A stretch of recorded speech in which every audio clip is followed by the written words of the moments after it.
And welcome to this year's Michael Ryle Memorial Lecture, named in honour of one of the founders of the Study of Parliament group. In 1964, Bernard Crick published his seminal work, The Reform of Parliament.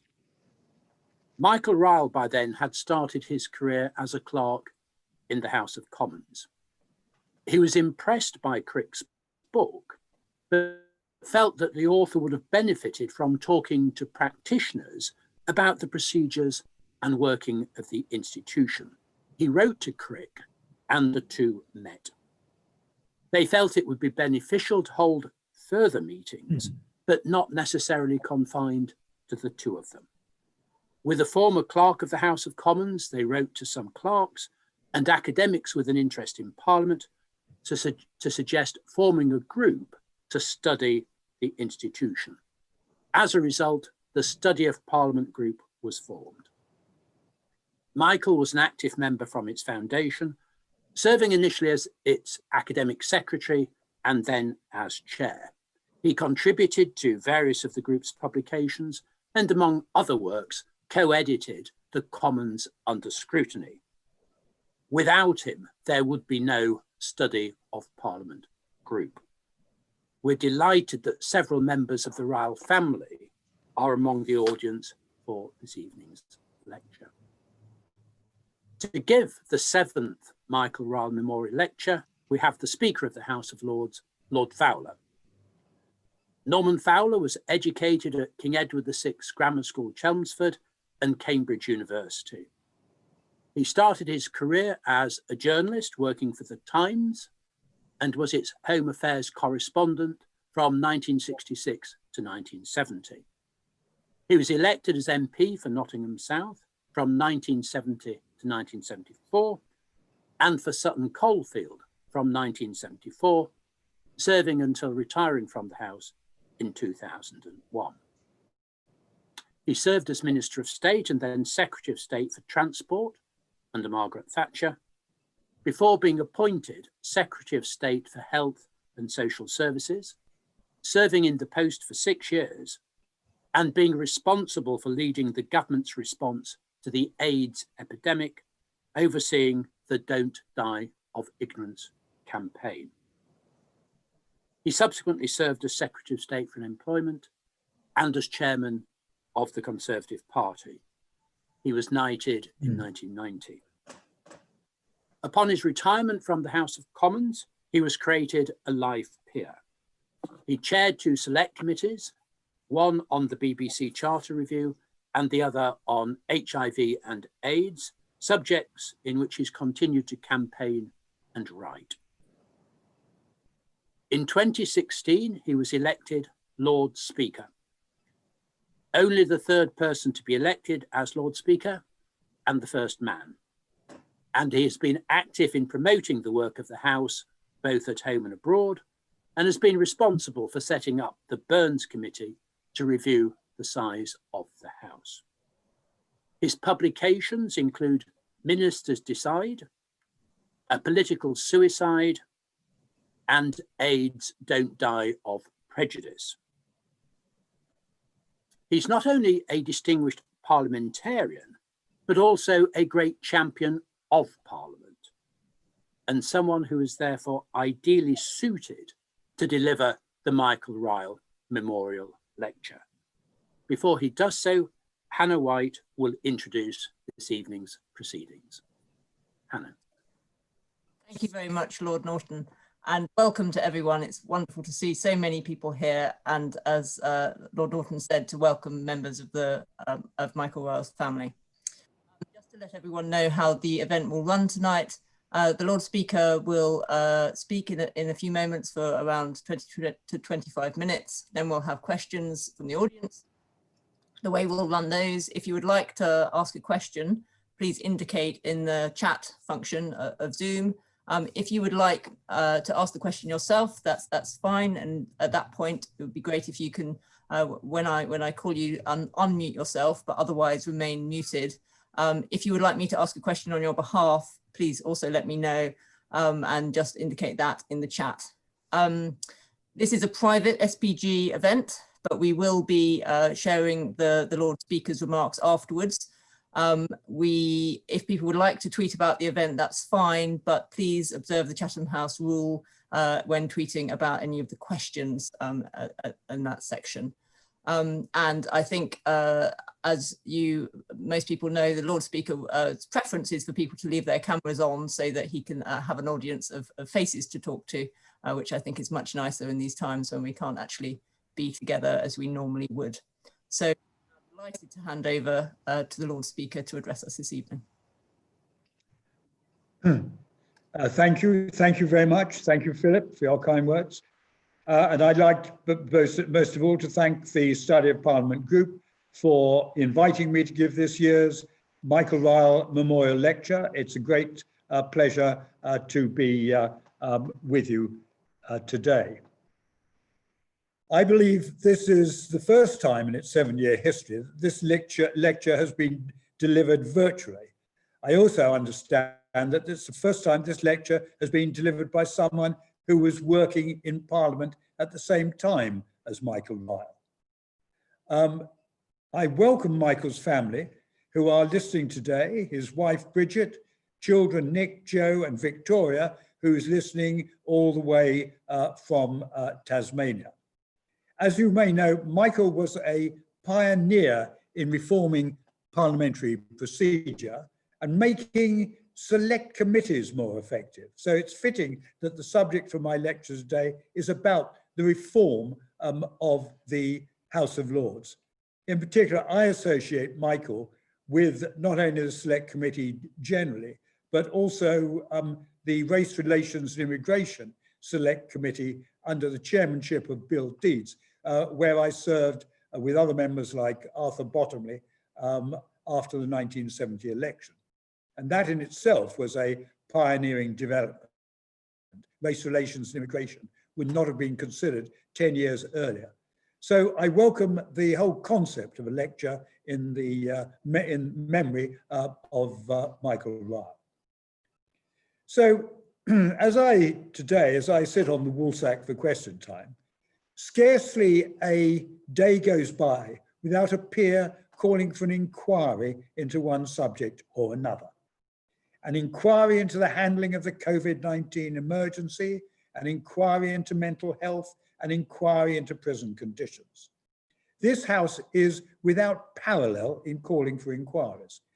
If I might be permitted tentatively to make a suggestion, perhaps the time has come to call for an inquiry into ourselves and address seriously the subject of the reform of the House of Lords.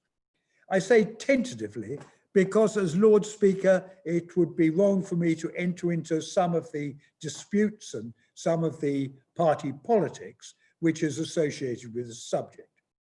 I think it would be more useful for me to set out the kind of questions that any inquiry in the third decade of the 21st century should be examining. Some may say we've been around this course before, and so we have. But in the last 20 years, we've made precious little progress in tackling some of the key issues that the public, the media, members of Lords themselves consider to be important. Back in 1999, the then government introduced a two-part reform bill. The first part expelled most hereditary peers. The second part never came. A little after that, we had the Royal Commission of my friend John Wakeham, which was, despite the quality of its recommendations, substantially ignored. And then, of course, we had the Clegg Bill in 2012, but that didn't get past second reading. The prevailing political view has been reform is not a priority. So what are the issues? Surely no one believes that everyone is happy where we are. How could they be? We have a House which is 820 strong, in excess of what is needed. We have a House which is unique amongst democratic senates, with no maximum laid down on the numbers there can be. We have a House where appointment is in the hands of whoever happens to be the Prime Minister of the governing party at the time. we have 92 hereditary peers sitting on the red benches, and a system which means that their numbers are preserved in perpetuity by bringing in new peers. We have peers who've made exceptional contribution to the work of the Lords, but all too often the headlines go to people who've made none. And we have a system where, except in very limited cases, peers are not asked what contribution they're prepared to give before they join up. I could go into areas like the payment of peers or the advancement of party donors, but it's already a formidable list, which many would believe already deserves investigation. And if anything further is required to establish that, you have the opinion polls. For example, the Populous opinion poll, one of the ones which tracks House of Lords, opinion on the House of Lords, say that only 1/5 believe that it is regarded by the public as being sensible and responding to their views. Sorry, this system, I'm afraid, at this end has broken down.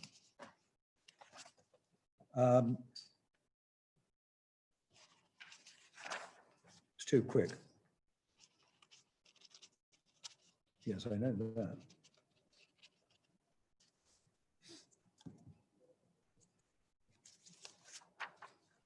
Yeah, okay, yeah. Sorry, so what I was saying was that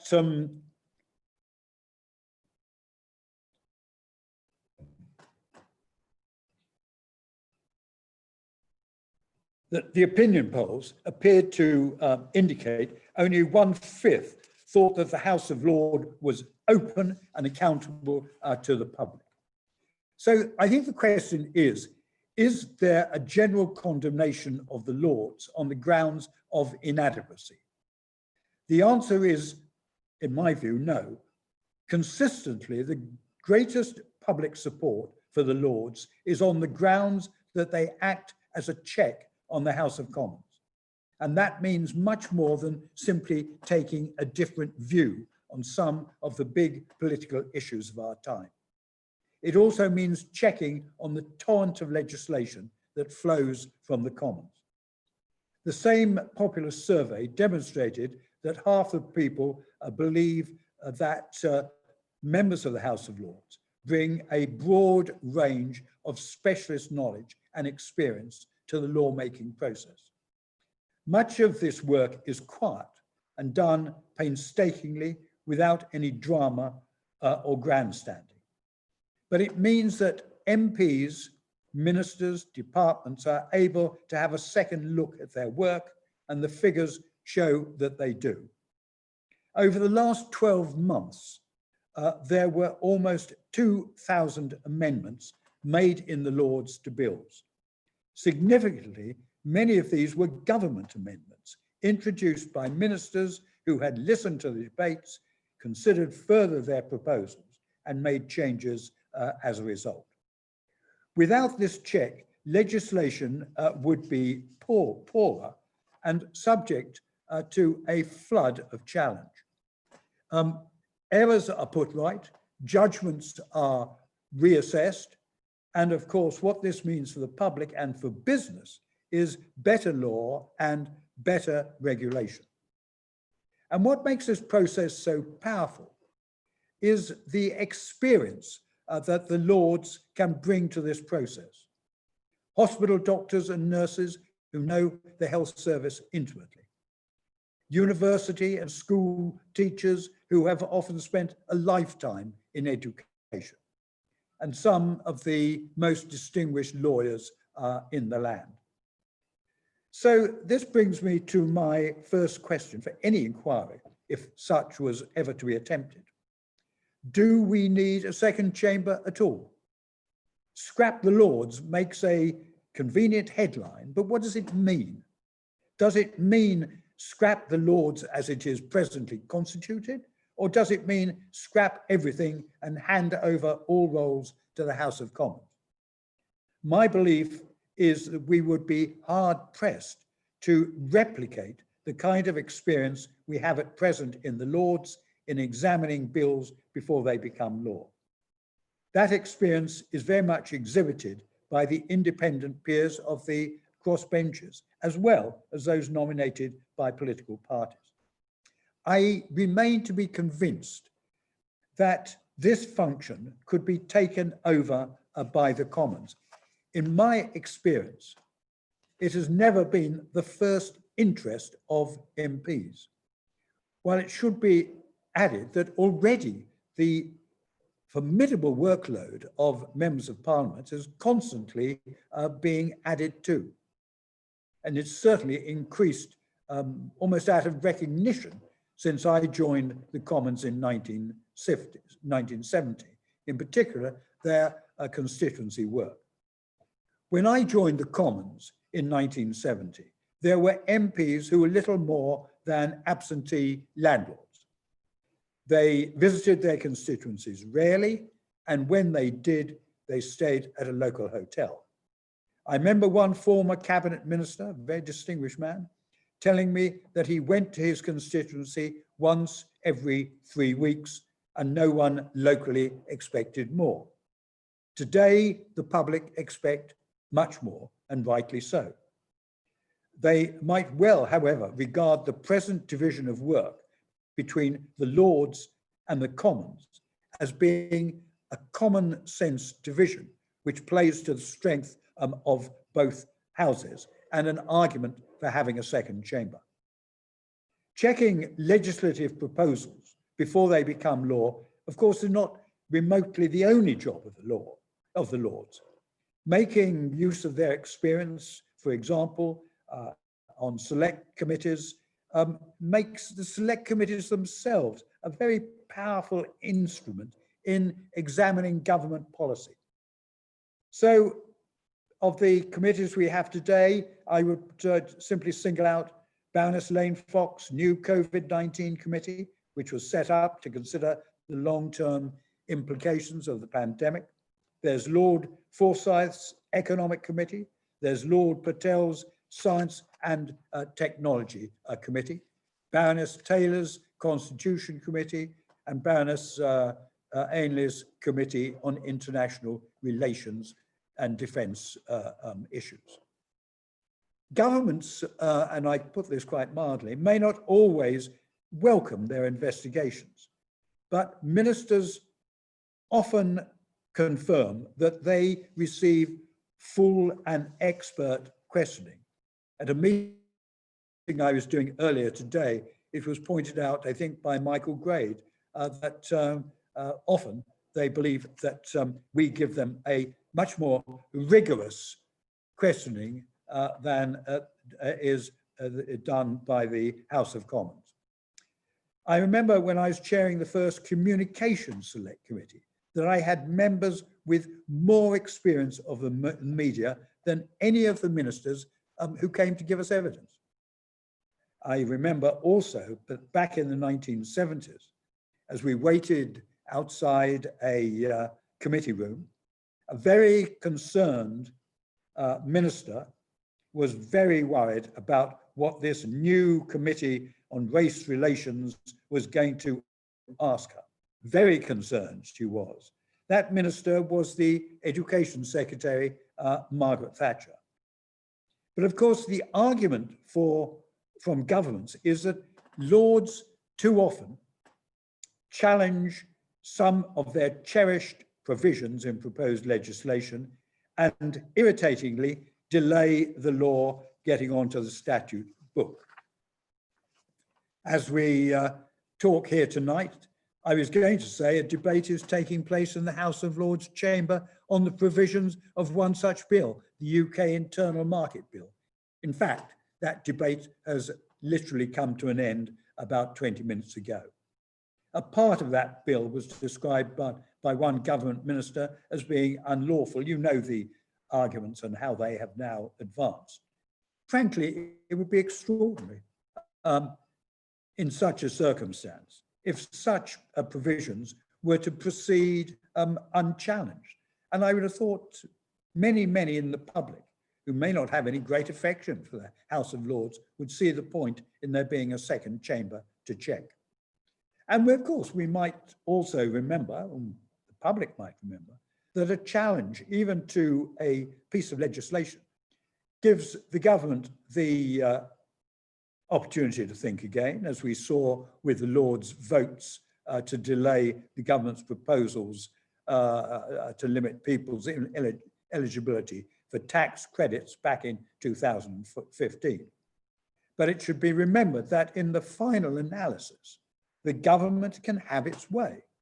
And we're all used, when I was a backbencher, I was totally used to the leader of the House getting up, banging the dispatch box, even in the House of Lords, and saying, "My lords, they are the elected House, we are not, you must give way."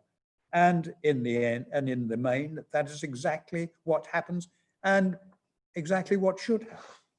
But in extremis, the Parliament Act of 1949, building on the fierce debates of 1911, means that the Lords can delay, but only, of course, for 12 months. But they cannot permanently overrule.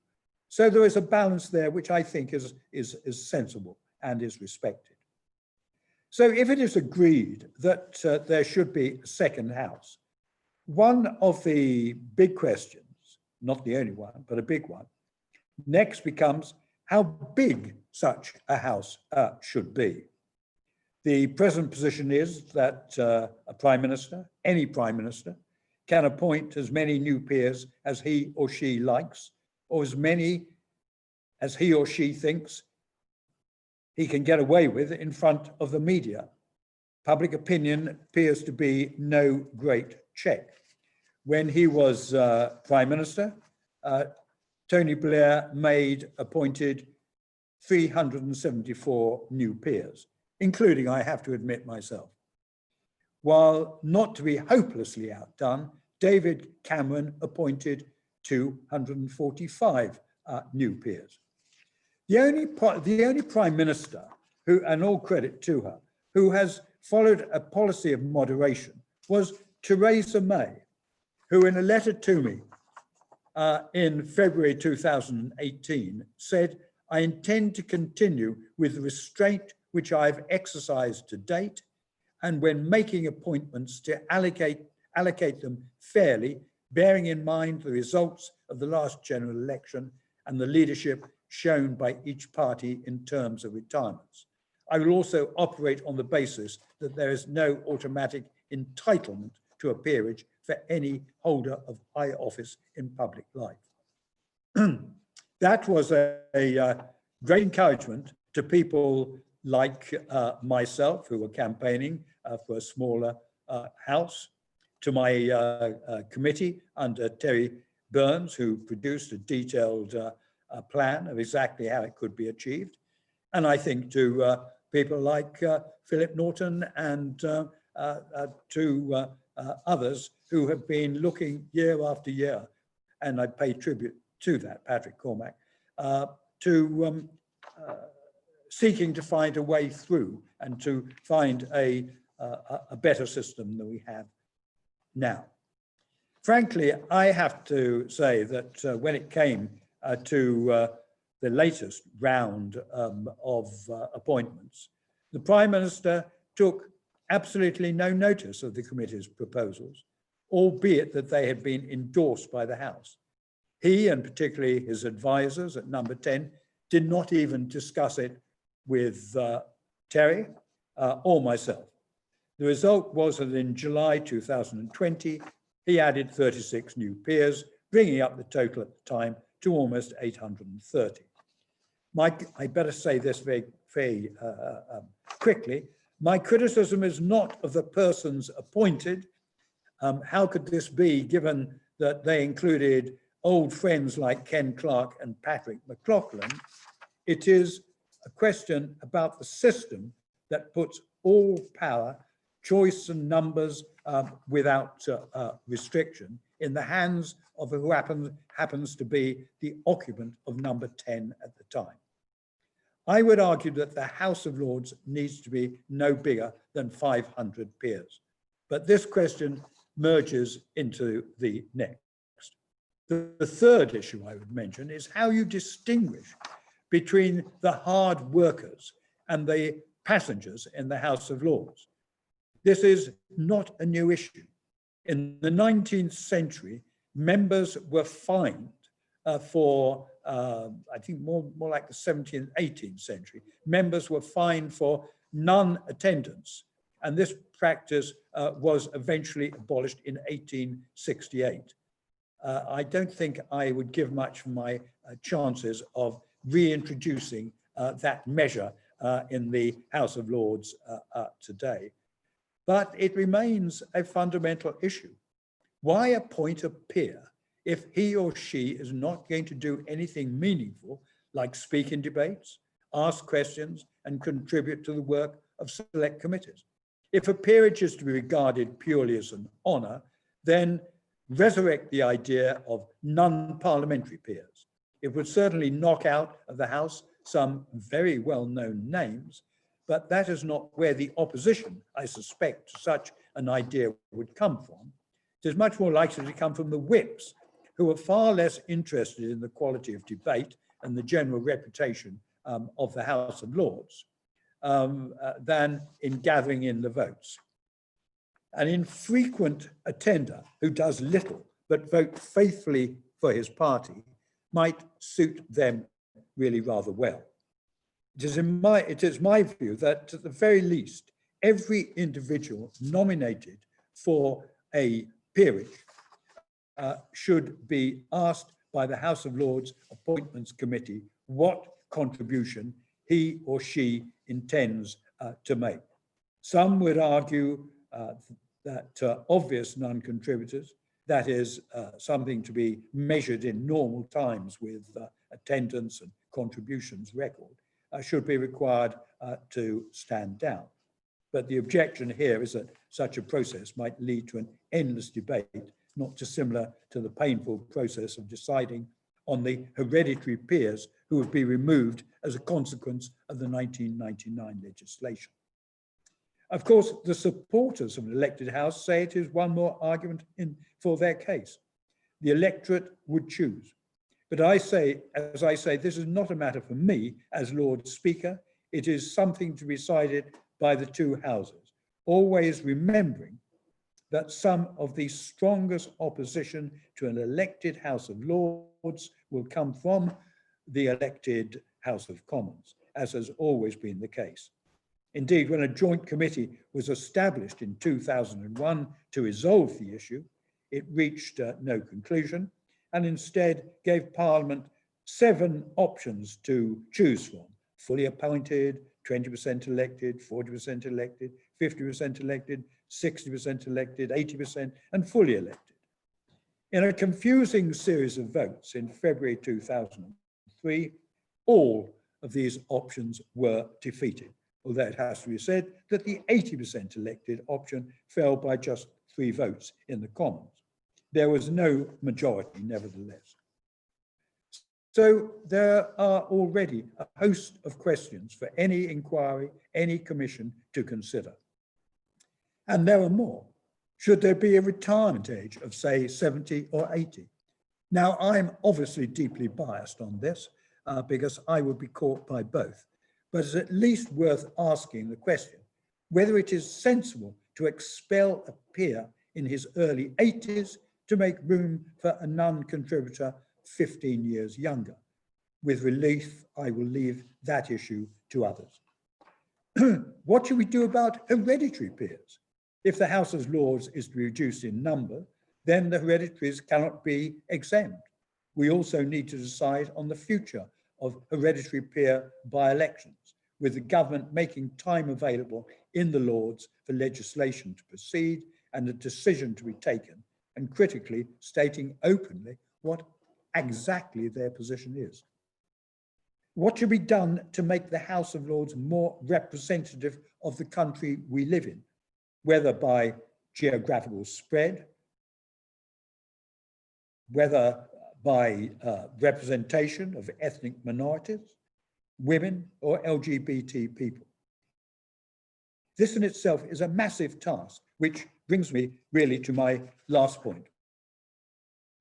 I can well imagine what the government, quote, line to take on all these proposals would be. It is not a priority, they would say. We have a great deal of legislation to get through in other areas. And so indeed they have. But I'm not arguing for an immediate act of Parliament to reform the Lords. In truth, we have probably already lost the opportunity in this Parliament. What I'm advocating is a thorough review carried out perhaps on Royal Commission lines, whose report should be ready before the next election and which can be implemented at the very start of the next Parliament. What I'm arguing against, and this is my important point, is any party bringing down one single well-publicized proposal designed to make headlines, pretending that that is the whole process of reform, but leaving actually the overall issue of Lords reform largely unchanged. Now, as I said, I am a mere speaker. Quite rightly, I am precluded from stating my own views on many of these issues, which are political or semi-political.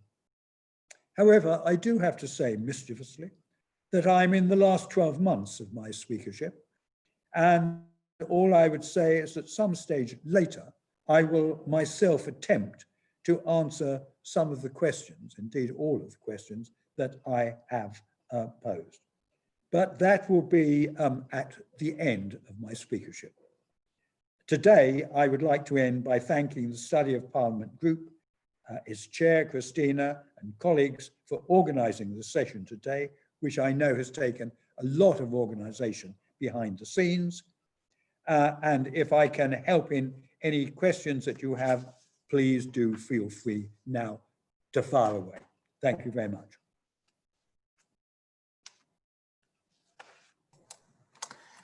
Thank you so much, Lord Speaker. Really thought-provoking remarks there. And